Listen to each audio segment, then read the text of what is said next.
এই দেখো রাতের বেলা দিদি বাজার থেকে মাছ এনেছে, আরও এখন আসলো। ওর ভাগ্যটা কত ভালো। এর দুটো ভাই বোন আছে, কিন্তু তারা দুটোই খুব বদ। একটা আছে একটু শান্ত, আর একটা তো খুবই বদ, আর এ হচ্ছে সব থেকে ভালো। না না, ও সাদাটাও ভালো।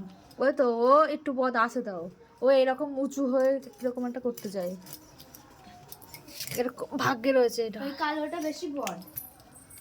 এর যেটা ছেলে, তাই তো ছেলেরা এমনি একটু বদ। দেখাস না হিমি, ভয় পাবে। এই বেলুন দেখো হিমি, বেলুন নিয়ে এসেছে, ভয় পাচ্ছে। এই ঠান্ডার ভিতরে মানুষ পাগল হয়ে যাচ্ছে। এর ভাগ্যটা ভালো এমনি। ভাবছি আবার কি এসেছে তাই মনে হয়। এর ভাগ্যটা ভালো না আরো, বলো না? ওই এর দাদা এসে খেয়ে যায় সব, এর মুখের থেকে কেড়ে কেড়ে নিয়ে নেয়। মানে এ খায় কিন্তু দাদার মুখের থেকে কেড়ে নেয়। বুদ্ধি নেই তো।